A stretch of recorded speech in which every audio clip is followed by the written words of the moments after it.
ఆశీస్సులతోని BRS party అభ్యర్థిగా పోటీ చేస్తున్న నామా నాగేశ్వరరావు గారి విజయం కోసం ఈ యొక్క పార్లమెంటు పరిధిలో ఉన్నటువంటి బీఆర్ఎస్ పార్టీ శ్రేణులు, మండల నాయకత్వం, జిల్లా నాయకత్వం, గ్రామాల్లో ఉన్నటువంటి పార్టీ కార్యకర్తలు, ప్రజాప్రతినిధులందరూ కూడా పెద్ద ఎత్తున ప్రచారంలో పాల్గొంటున్నారు. మా పార్లమెంటు అభ్యర్థి నామా నాగేశ్వరరావు గారితో పాటు రాజ్యసభ సభ్యులు వదిరాజు రవిచంద్ర గారు, అలాగే మాజీ శాసనసభ్యులు అందరూ కూడా కార్యక్షేత్రంలో అభ్యర్థి గెలుపు కోసం అన్ని ప్రాంతాలను సుడిగాలి పర్యటన చేస్తున్నారు.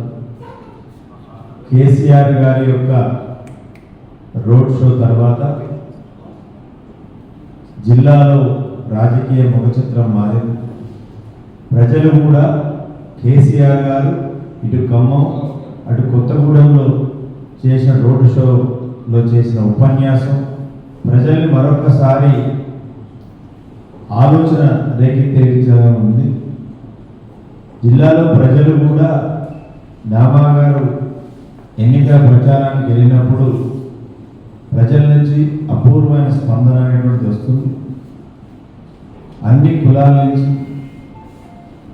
పార్టీలకు అతీతంగా, గతంలో ఎప్పుడు లేని విధంగా పార్టీలకు అతీతంగా కూడా నామా గారే క్యాండిడేట్ ఉండాలి అనేటువంటి దాని మీద చర్చ పెద్ద ఎత్తున జరుగుతాము. 30 సంవత్సరాల పాటు ఈ జిల్లాను నమ్ముకొని, ఈ యొక్క ప్రాంత బిడ్డలు నమ్ముకొని పనిచేసిన వ్యక్తి నామా నాగేశ్వరరావు గారు కావాలా, లేదు ఎలక్షన్ టైంలో పేడా చూపేసుకుని వచ్చినటువంటి అభ్యర్థులు కావాలా తేల్చుకోవాల్సిన సమయం ఆసన్నమైందని జిల్లా ప్రజలందరికీ, పార్లమెంట్ నియోజకవర్గ ప్రజలందరికీ, ఓటర్స్కి విజ్ఞప్తి చేస్తారు. ఖమ్మం పార్లమెంట్ నియోజకవర్గ ప్రజలందరూ కూడా సంసిద్ధంగా ఉన్నారు. కారు గుర్తుపై ఓటేయడానికి, నామా నాగేశ్వరరావు గారిని గెలిపించుకోవడానికి సంసిద్ధంగా ఉన్నారు.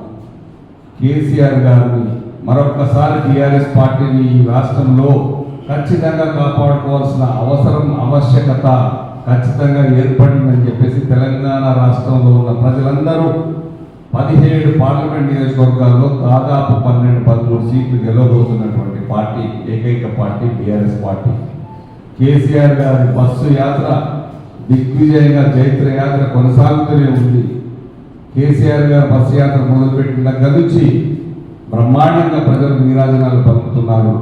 కేసీఆర్ గారి పాలనను మిస్ అయ్యాము అనే ఫీలింగ్ ప్రతి చెల్లి, అన్న, అక్క, తమ్ముడు అందరి మనసులో, అందరి కళ్ళల్లో కనబడుతుంది.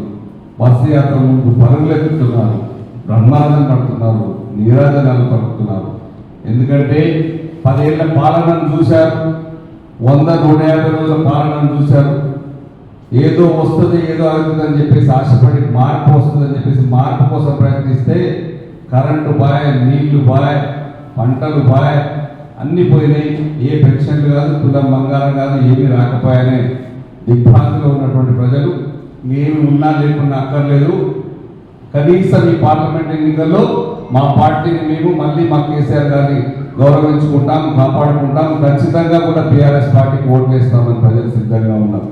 మా కార్యకర్తలందరూ కూడా మీడియా ద్వారా చెప్పేది ఒకటే, రేపు ఎల్లుండి గట్టిగా పనిచేసి 13వ తారీఖు నాడు మంచిగా ఉదయం 6 గంటల నుంచే స్టార్ట్ అయ్యి సాయంత్రం ఎన్నికల ప్రక్రియ కంప్లీట్ అయ్యేదాకా కూడా మా పోలింగ్ మొత్తం సిబ్బంది, మా ఏజెంట్, మా మిత్రులందరూ కూడా ఉండాల్సి బ్రహ్మాండంగా ఓట్లు వేయించుకోవాలని చెప్తూ ఈ ఖమ్మం పార్లమెంటరీ నియోజకవర్గ ప్రజలకు, పక్కనే ఉన్నటువంటి మహబూబాద్ పార్లమెంట్ నియోజకవర్గ ప్రజలకు, ఇక్కడ నామా నాగేశ్వరరావు గారిని, మహబూబాద్ మాలత్ కవిత గారిని బ్రహ్మాండంగా గెలిపించుకోవాలని చెప్పేసి మనస్ఫూర్తిగా ఖమ్మం మహబూబాద్ జిల్లా ప్రజలకు మనస్ఫూర్తిగా